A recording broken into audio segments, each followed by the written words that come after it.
Have you seen this iOS 18 UI tweak? Hey, I'm Rich on Rich Aesthetic, and this is another Everything Apple video. Now, I've been watching a lot of iOS 18 beta review videos, as I'm sure you have, and I've seen this shown in many other videos. However, no one's really speculated as to why this was added. Everyone just kind of goes to the default, which is like, well, it's Apple magic, right? Because it is a very beautiful animation. I wanted to spend a couple minutes thinking about what this might mean for the future. Now, if you pay attention to iPhone rumored news at all, you know that for a while now it's been rumored that we're going to lose the buttons on our beloved iPhones, and that instead we're going to get haptic touch buttons. Remember the iPhone 7, right? We lost the home button, we got that solid state button, and when you pressed it and the phone was off, it wouldn't do anything because it's not a real button.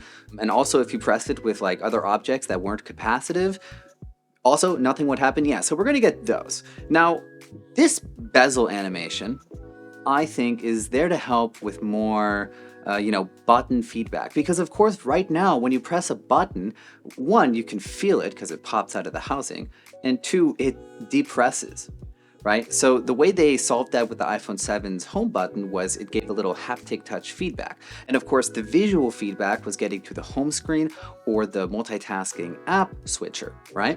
Now, when you change the volume, you get the volume slider. When you press and hold the side button, you get Siri. And if you press and hold the side button plus the volume up button, you get the emergency slash phone power UI.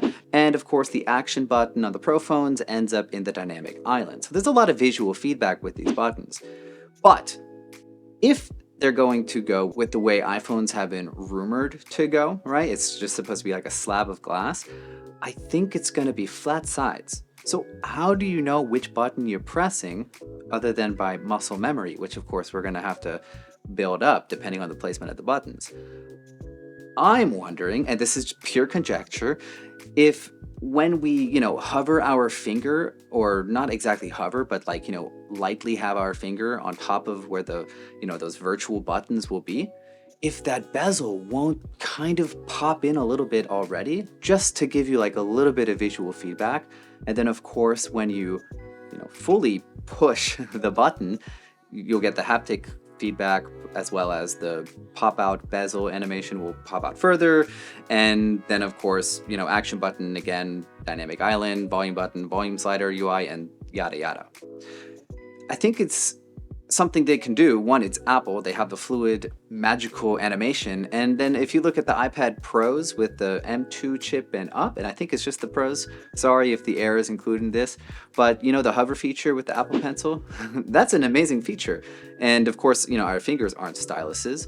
But I'm wondering if somehow through, capacitive touch technology, so where it senses the like heat of our finger or like the little charge that we carry, if it won't somehow enable that.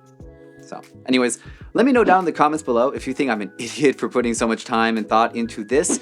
The dislike button works great for that, but I do hear that the like button has a cool animation when you press it, as well as the subscribe button. So consider helping me get to the next 100 up subscribers, 700, we just hit 600, it's very exciting. And by subscribing, you'll also see when I drop my next video, which is how to set up custom audio setup, which is especially helpful for those of us with wonky audiograms, where it's not just one side that hears lower volume at all frequencies.